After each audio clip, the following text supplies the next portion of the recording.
The United States has been debated to be in decline since the 1970s, and this is true due to its energy crisis, stagflation, and terrorism.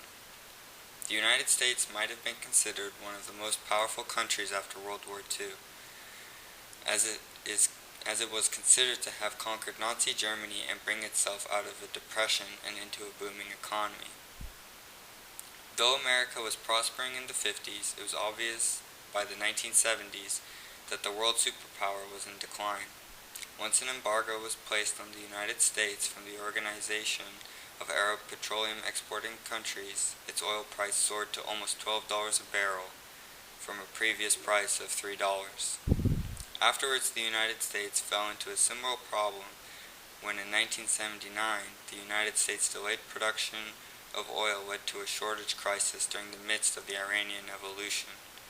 Once the revolution broke out in Iran, its oil, one of the major United States suppliers, almost stopped production, leading the United States into another oil crisis, albeit smaller than aforementioned. The first oil crisis was caused because of the United States' support for Israel during the Yom Kippur War. OPEC quickly put an embargo on the United States after hearing its support for Israel. This single decision crippled the United States, forcing many people to suddenly have to conserve oil because there simply wasn't enough. This decision shows the beginning of the decline of the United States as a world superpower, showing one of its weaknesses being crippled by OPEC oil prices. The United States was also fighting more than just the oil crisis problem abroad, but also economic issues at home. From the Keynesian point of view, it be considered the term stagflation, where inflation rose as job unemployment rose.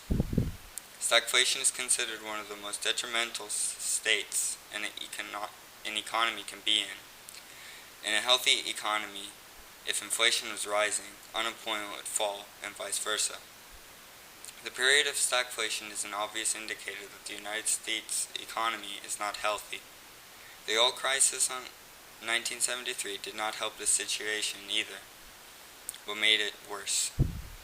Basic economics would state that an economy is self-correcting, meaning that the economy will start to swing back to being healthier and more productive naturally without the help from the Federal Reserve.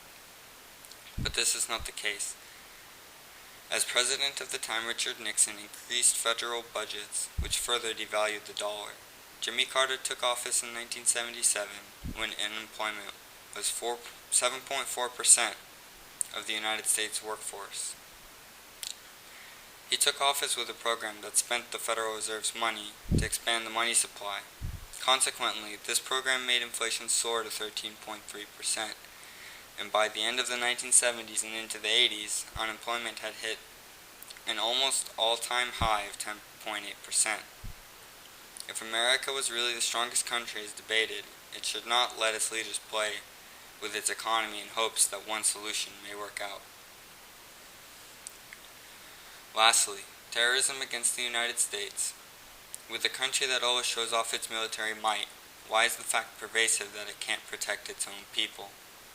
This undeniable fact was most obvious on September 11, 2001, when Muslim extremists hijacked planes and flew them into the World Trade Center, killing 2,550 innocent American civilians, 55 military personnel, and the 372 non-Americans aboard the planes. A country considered to be so vastly powerful and whose power spreads across the globe should have been able to stop such an attack and save the lives of its people. Another case of terrorism in the United States was on April 19, 1995, which was carried out by Timothy McVeigh when he detonated a truck with a bomb inside of it at the Alfred P. Murrah building in Oklahoma City. This act of terrorism is, to date, the biggest act of terrorism ever that originated on the United States soil. This act of terrorism killed 168 people and injured 600. This is a more potent reminder that the United States cannot keep safe its own people from its own people, but such a superpower and world leader is expected to do so. In all, it is obvious that the United States is in a decline from its previous power.